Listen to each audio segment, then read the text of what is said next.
In the name of God, by the grace of God and His help, I would like to greet his سعادته, his سيداتي وسادتي, his face. أنا سعيد.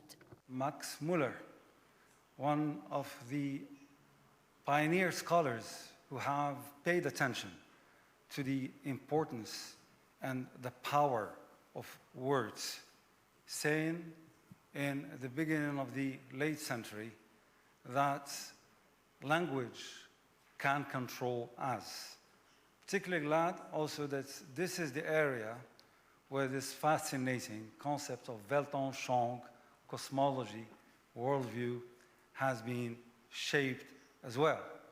And this is an area to be held in focus, because in this area, the concepts and belief systems and the views are sculpted and shaped. Humans are not just computers to be programmed, and we shall pay respect to human intelligence as we teach our little ones to walk and to talk. We need to teach them how to program themselves. And this definitely shall not be disconnected from a horizon that they would definitely target. And it shall be a beautiful, beautiful horizon that would keep us together and focused. This would definitely give us scales, indexes of evaluation of anything that we would be invited to do, to say, or even to think. Hatred and hate speech are very dark energies, because it's through hatred that feelings such as vindictiveness, such as this fatal, deadly venom of fear from each other, from the future, from everything around, and also revenge, it's all a set of feelings that are rooted in hatred. And this is why talking and addressing this topic today is not a luxury. It is not a luxury because every day we spend no less than $17 trillion weaponizing ourselves because we are afraid from each other.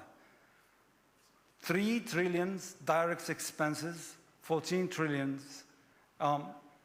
indirect collateral damages and expenses.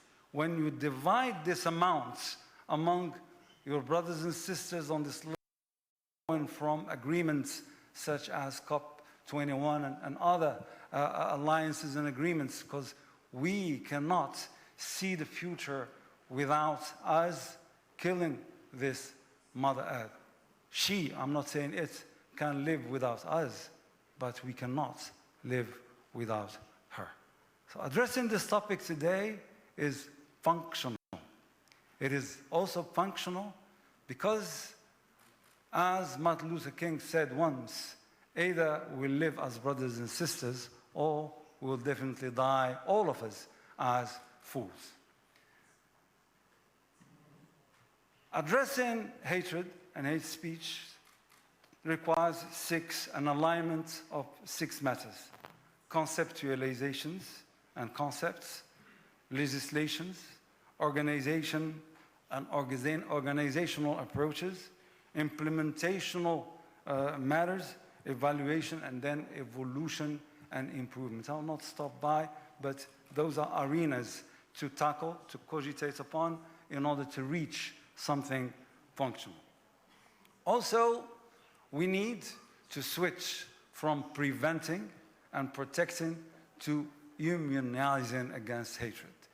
Immunization starts from giving beautiful dreams, realistic, functional dreams to our youngsters. And our youngsters, by the way, are not just in schools, they are in front of their screens, smartphones, iPads. They are the Z alpha generations, and they have their queens and kings. Some ladies do have a fellowship that can reach 150 million followers. And they can produce whatever they like to produce, and it will be sold out in 3 minutes, 4 minutes. I'm not quoting names. We are in an era that requires focus, creativity, and beauty to be good competitors in those arenas. Otherwise, we would be just zapped. We religious leaders, we philosophers, we rulers, we organizers. 2, we need to give up looking to our societies as blocks. Society. We need to humanize the society. Society is a granularity. It's families, it's kids, it's teens, it's youngsters, it's influencers, it's organizers, it's inspirers, it's rulers. And those are levels and types and flavors and aromas, and we need to learn how to talk to them. Creativity, once again.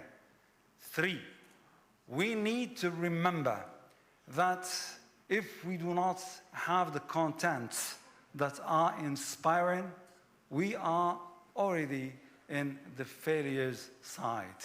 So this is why we need our philosophers, our religious leaders, all our inspirers to step in. 4, we need support to talk to those levels and realms of societies in its granularities. We need to talk to kids, to play with kids, to rediscover the arts of playing, senseful playing, art of playing. This is something we forgot in many of our societies. We need to remember how to use arts, cartoons, video games that are way too brutal to immunize against hatred. We need to build up critical thinking. We need to build up critical analysis. We need to build up this capacity to move, to be virtuously occupied, to not be drawn in hatred. This takes a lot of creativity. Last but not least, we need to learn how to network, how to work together, how to complete each other, and how to stop this tango of egos. Because when we strive to do it on our own, when we strive to be, we are the champions, to be the ones who are doing it best, then we will fail, all of us. This planet is a little tiny pale blue dot. It is endangered. You are, brothers and sisters, the inspirers of your societies and the world. We need to sit, cogitate, and shape the best functional, efficient plans to face hatred, to face every dark energy in our world. Thank you for your attention.